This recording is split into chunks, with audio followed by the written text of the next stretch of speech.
Hey y'all, so I'm gonna try to film this one more time because I don't want to confuse y'all, okay? And normally I don't do videos like this or whatever, but I needed to get this message out to somebody, so I'm just being obedient, okay?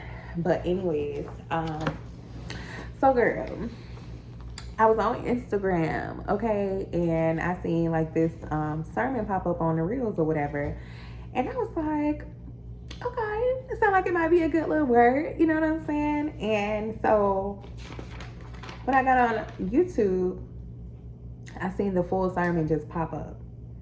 And I was like, okay, this must be my sign. I need to go listen to this because, like, duh. So I was being obedient to God.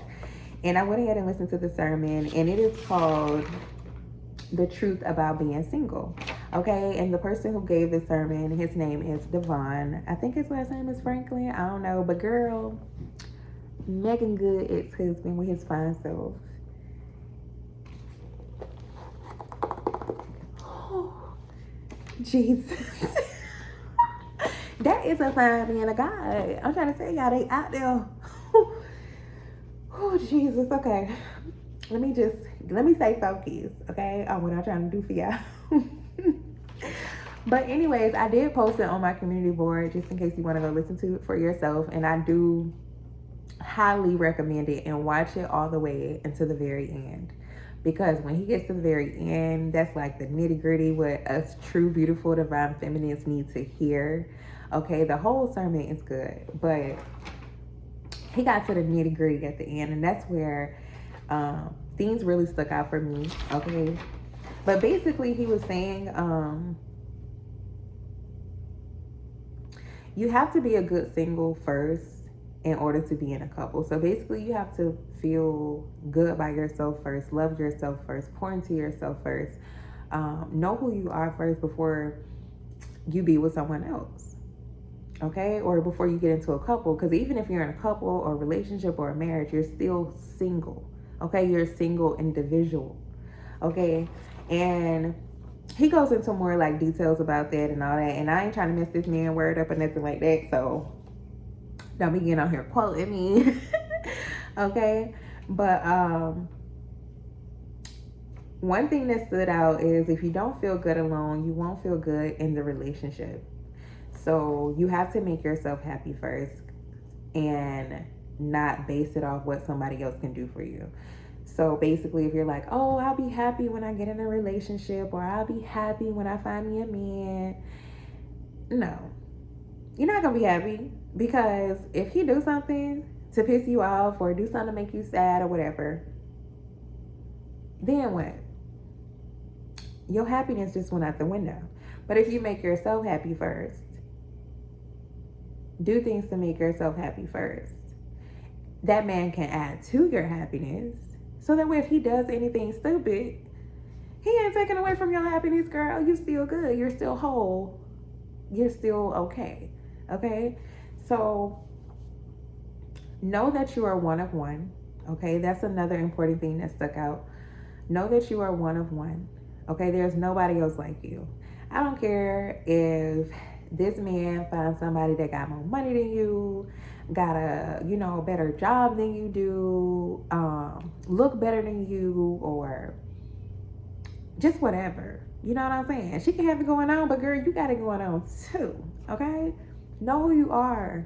I am one of one. You need to tell yourself that. I am one of one. You will never find another like me. And that's just the bottom line about it. You will never find another one like me. Okay? Period.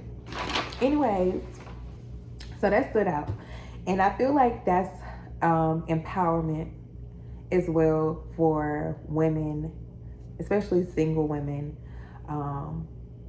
And the reason why I say that is because I know for me personally, a lot of people try to make it seem like, oh, what's wrong with you? Like, why you ain't married yet? Why you still single and all of this? To try to make it seem like there's something wrong with you. But there's nothing wrong with you because you're single. There's nothing wrong with you because you're not married yet. I'm 31. And I thought I was going to be married by now. I thought I was going to have my big ass house by now. My kids and all of that, like some more kids. Y'all know I only got one. So I thought I was going to have like more kids and, you know, all of this by this time. But it's like society has made this, you know, rule where, oh, you need to be married and have your kids and have your husband and all of this by a certain age, or something ain't right. That's not true. And I'm so glad he said this because it made me feel so much better. Like, there's nothing wrong with me because I'm still single, you know what I'm saying? Or because I haven't gotten married yet or whatever. And just know that you truly have to know your worth and know your value, okay? So you can choose better individuals to be your potential spouse or to come into your life. It's very, very important, okay? And so another thing that stood out was when he said, I am the keeper and the creator of my happiness. You have to tell yourself that I am the keeper and the creator of my happiness. So that way, like I said, if he do something to piss you off or do something to make you mad or sad or whatever, you're the creator of your own happiness. So just because he did what he did, it's like, you know what I'm saying? For a little while, you might be, you know, in your feelings. But after that, you are the creator and the keeper of your own happiness, okay? So the only one who can take that away from you is you, if you're the one that's giving it to you. And the same thing goes for love. Like, you have to love yourself first in order for somebody else to love you. You have to be happy with yourself first in order to be happy with somebody else. He was also talking about how people rush into relationships and rush into marriages, and they do all of this, and they haven't even really become whole by themselves. So it's a lot of unhealthy connections out here, a lot of unhealthy marriages, just based off people simply rushing into things because they feel like they just have to have somebody, or I need somebody. You know what I'm saying? And don't get it wrong. Like, y'all gotta understand. Okay, I've never even talked about this before. My ex, I met him when I was 20 years old. I literally dated this man all of my 20s. Okay, I thought this was gonna be the man I was gonna marry. I thought this was gonna be the man that I was gonna, you know, spend the rest of my life with. And honestly, like, he did a lot of hurtful things to me that it's like when he did them, like, y'all, I was just sick. I felt like I was just about to die. Like, I remember those nights where I was just like crying myself to sleep, like just all of that, because I was basing my happiness off being with him. I was basing my love and everything just off of him, you know? And when I got with him, I had to think, like, I'm like, girl, when you got with him, you was young.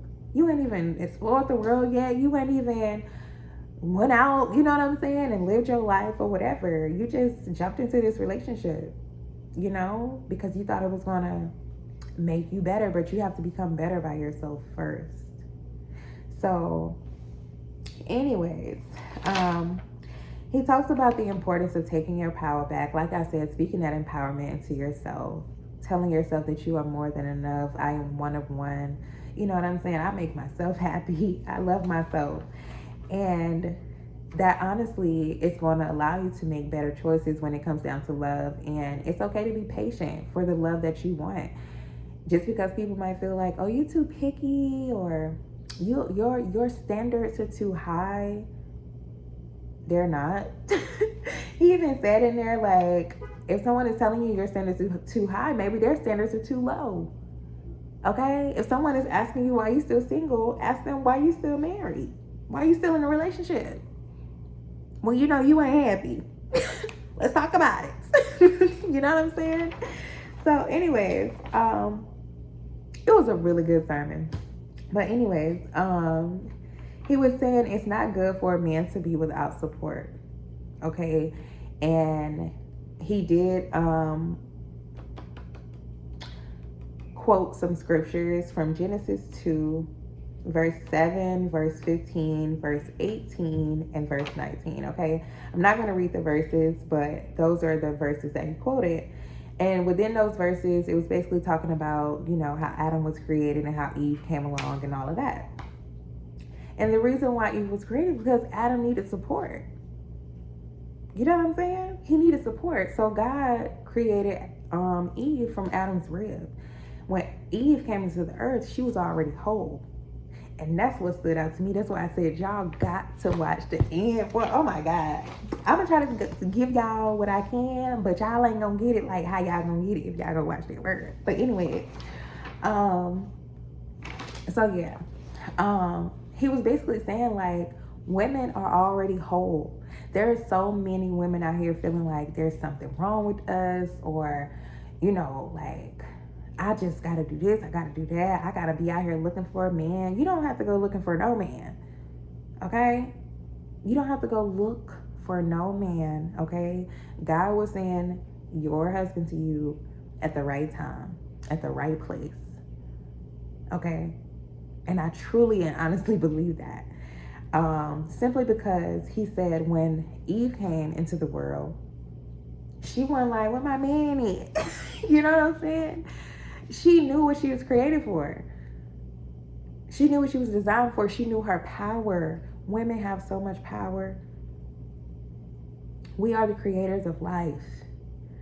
You know what I mean?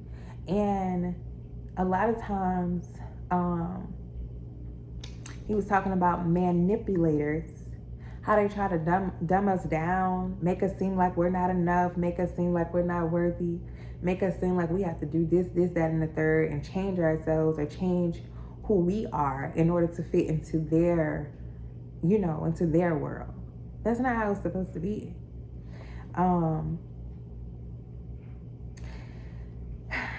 He said, women don't seek or need anything coming into the world. The man was broken, not whole. Adam was the one that had the broken rib. You get what I'm saying? I don't know why that horn. It could be confirmation. But Adam is the one who had the broken rib, not Eve. So when Eve came into this world, like I said, she was already whole. So God is letting you know you're already whole.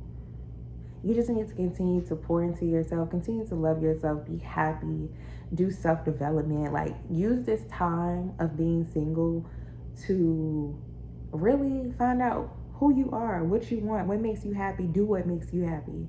Do what you love.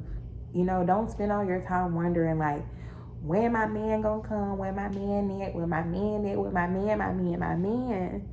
Okay?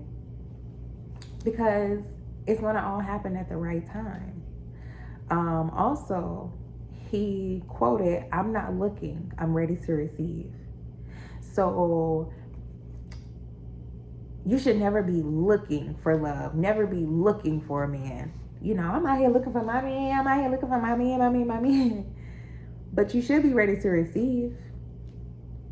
And it's okay. Like, I'm not looking, but I'm ready to receive. I'm ready for love, but I'm not looking for it. If it comes, it comes. But I'm not out there looking, okay? Also, he was talking about manipulators. And the reason why I'm saying it like that is because, you know, manipulators is one word. But he was talking about man or men who manipulate women. And to stop playing with the hearts of God's daughters. True, beautiful, divine feminines. You know, don't allow these men to play with you. If they're not serious, gotta go. If they're not, you know, on board with, you know, where you're trying to go in your life or whatever, like, what are we doing? Gotta go, okay? Don't continue to waste your time. And if, oh my God, if only I could go back to when I was 20 years old and I started seeing that things wasn't gonna work out. I should have left a long time ago. And it's like, this isn't like a recent breakup that I just had. Like, me and him, I don't even want to go into detail about this man. But anyways, we were together for about 10 years, like I said, from the time I was 20 all the way up until I was 30, on and off, and, you know, back and forth or whatever. This was like the only man I was dealing with. And I always asked myself, like, what if you would have left earlier? You know, what if you would have loved yourself more? What if you would have poured more into yourself? What if you would have believed in yourself more? You probably would be, you know, somewhere else. But everything happens for a reason. You can't go back and change that shit or nothing like that. But for someone, you could be stuck in something or in something that is not necessarily healthy for you, or not necessarily helping you grow, or it's not going anywhere. You know what I mean? And I don't want you to look up and waste your time on one person because you feel like that's the one, you can't live without them. No. Okay, especially young women. Like, I'm not that old. You know what I'm saying? I am not that old, girl. I still, you know what I'm saying? I still got some things going on. Sure. But anyways, it's some girls that are out there that watch me that are young. Like, you know, 18, 19, 20, 21, 22, 23, 24. You know, y'all young. And I don't want y'all to waste y'all time on these little nappy head boys that just, it's not going nowhere. Okay? And even if you're single, it's okay. It's okay. It's nothing wrong with you. You're going to be all right. And just know that you're already whole by yourself. Okay?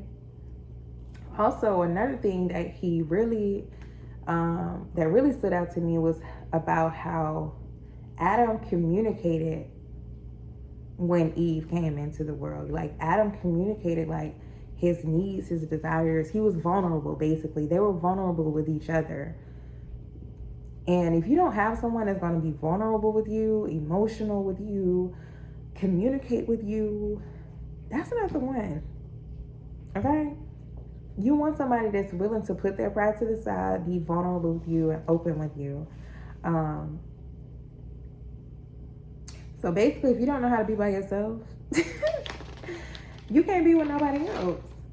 Okay? It's time to take your power back. All right? And like I said, this is just like little things that stood out to me or whatever. I hope it made sense, because I've never really done like a video like this or whatever. But I just know somebody needs to hear it. And yeah, I hope this helped, girl, because, oh, Jesus, it helped me out so much, okay? That's why I said, if this is resonating with you, definitely go check out the sermon on my community board, okay? And yeah, I'll talk to y'all later. God bless.